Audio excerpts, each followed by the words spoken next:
go pick up some washed up wide receiver that played for the Colts or something like that. They got to bring in somebody that's familiar with the playbook. So where was chemistry? So you just can't buy chemistry like that. He's a former Packer, good on top of that, Super Bowl winning Packer on top of that. So no Aaron Rodgers will. So they won't miss a beat with that. I mean, our O-line always been iffy. Aaron Rodgers may be one of the greatest quarterbacks in the game, but he is one of the most sexed quarterbacks, and that will never change. That will never, ever change. They put so much money into other areas that we just can't keep that O-line up. But they have tried. They have drafted first rounder after first rounder, and it just won't hold up. So that's. I'll be honest with you. The GM's fault. I'll be honest.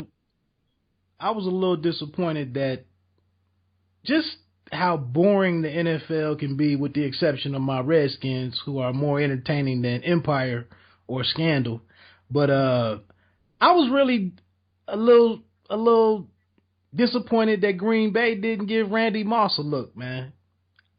I just felt like he may have been able to still stretch defenses out a little bit and keep people from doubling up on Randall Cobb. I thought maybe he could help out.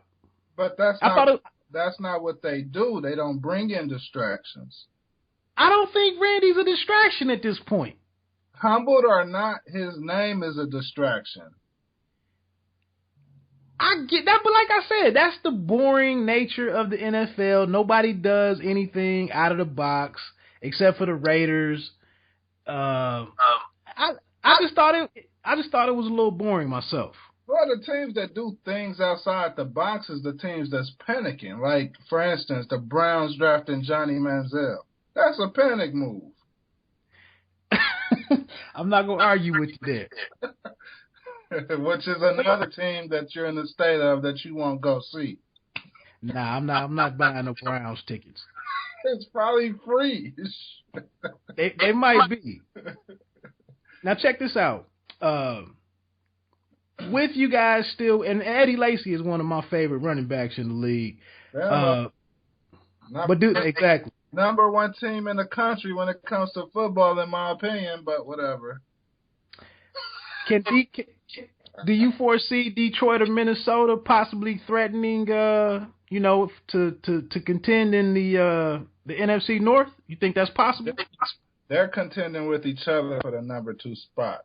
There's no competition. Sorry, Dav. Sorry, any of my Minnesota people. But there is no competition in the NFC North.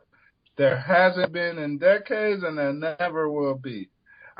I'm going to quote Bret Hart. The best there ever is, the best there ever was, and the best there ever will. NFC North, baby. So let me ask you this. Even if Teddy H2O takes the steps forward that he's kind of projected to take, and if Adrian Peterson rushes for north of 1,600 yards, which I don't think is possible, but if that happened, you don't think Minnesota could be in the mix, week 18, 19? Okay, let's talk. Let's just compare this. There's no way that Teddy Bridgewater will ever get to an Aaron Rodgers level. I mean, he might be, but then by the time he gets to that, Aaron Rodgers will be at a whole nother level in itself. So, I mean, when it comes to quarterback, Aaron Rodgers wins that battle for the next 5 years. When it comes to running backs, we could honestly say that people are giving Adrian Peterson the little higher rating because of his body of work. When I believe, Eddie Lacy ain't Adrian Peterson, but he's one hell of a quality starting running back that anybody in this league will want. So, it's really no competition. It's the running back thing is even out because who knows how Adrian Peterson is going to perform. We know how Eddie Lacy is going to perform. Okay. And Detroit, you even with the Stafford being more consistent underneath Caldwell, a healthy Megatron, Golden Tate. I know the defense lost Ndamukong Suh, but you don't think Detroit is a team that's developing some character and maybe could put the? I mean, Detroit won 11 games last year and played Dallas very tough in that in the playoffs. You don't think they're poised to take a step forward? You've been to Detroit.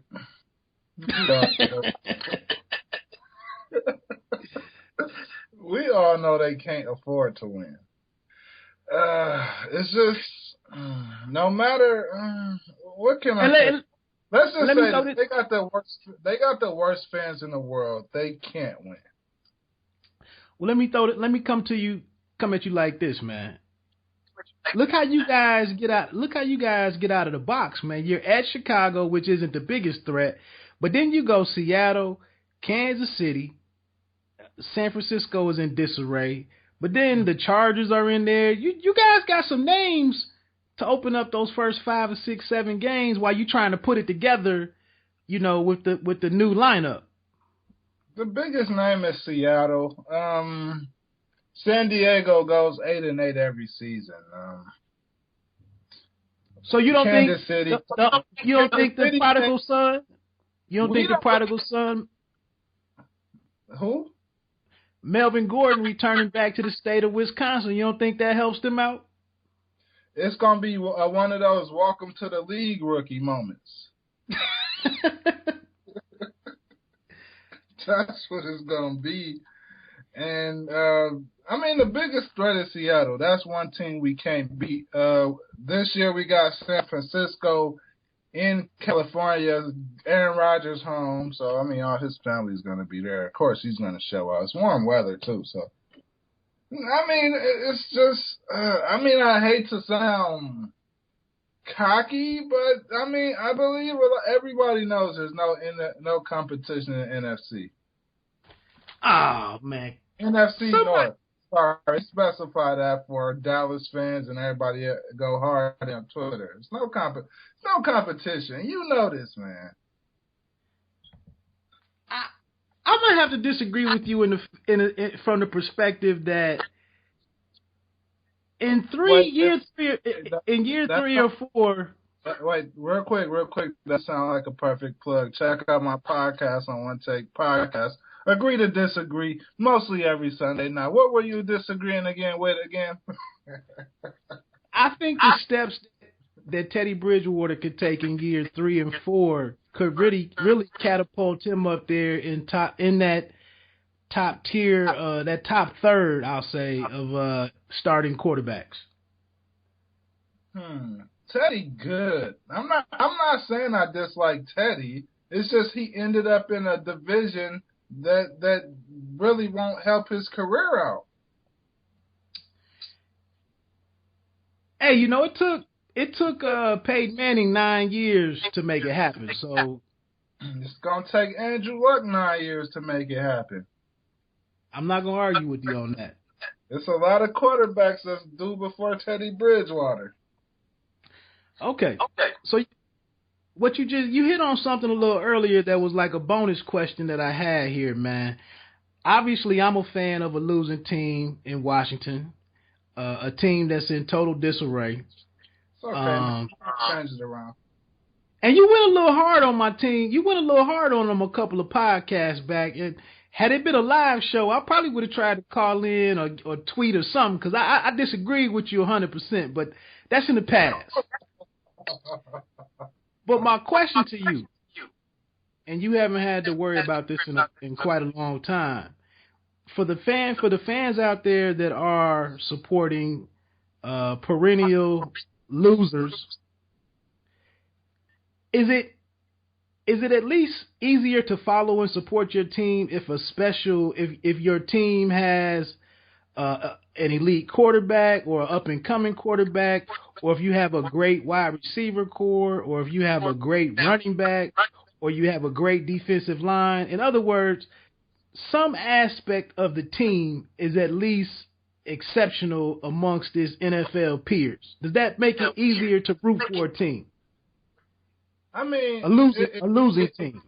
It makes you hopeful because I'm going to tell you a secret. I mean, well, it's not really a secret if you tuned in before, but I've been a Buffalo Bills fan my whole damn life. They ain't won a damn thing while I've been a fan.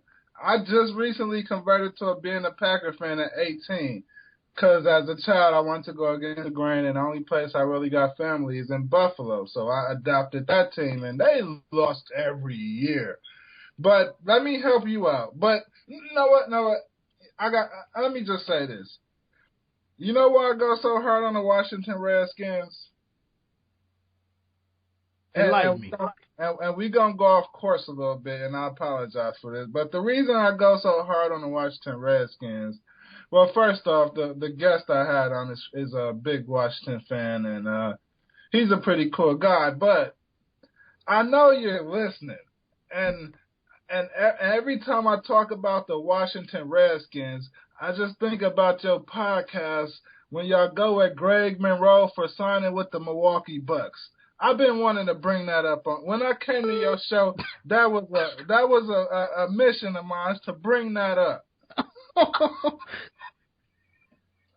Okay, I mean, Monroe made the best decision. It was better than the New York decision. It was better than LA decision. It was better than Portland decision. He comes to a team that is on the up and that is winning. I did walk back my initial criticism of him leaving. My Homer, that opinion was kind of Homer driven. But once I sat back and analyzed it, I do believe on my Hoops and Hop show, I think me and my co-host on my basketball series, I said that Milwaukee is one of the interesting stories. That's one of my top storylines to look forward to next season. It's not an interesting story. It's a great story. Worst to first. $1 billion stadium just to prove. We have a playoff team. We got Parker. We just stole Detroit's Greg Monroe, who is a double-double. He's soft. Who's soft? He's a big man that lays the ball in, man. Greg Monroe? Greg Monroe, he lays the ball in. He does not dunk the ball. He is a power forward, though. I don't care, man. He drives the lane and lays the ball in.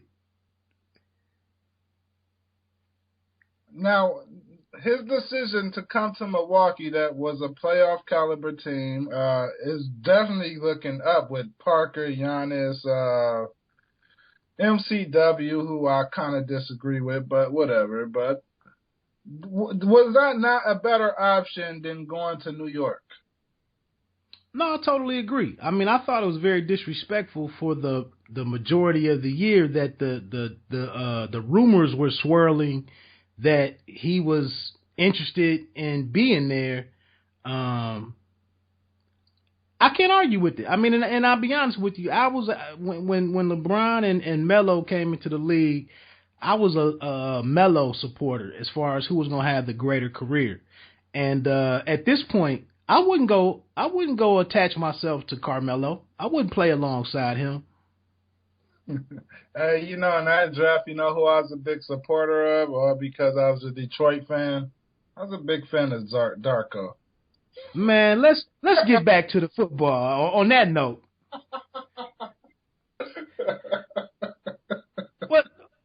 but the premise basically of my question was just for, like I said, it's 80%, 70% of the teams in the NFL. Well, there's only one winner anyway. At the end of the day, every team, one winner for every sport every year. Exactly. But I'm just saying, in trying to revive my interest in this upcoming season, I don't even have on the Redskins. There's not even one unit on the team that I can really point at and say I can support. Even the Browns have a top 10 secondary tandem with the two cornerbacks that they have. Well, one of the Gilbert guys trying to get it together, but they have a top 5 safety back there, and then Joe Hayden. But a team such as Green Bay, I mean, they are good, but I mean, you can look at the wide receiver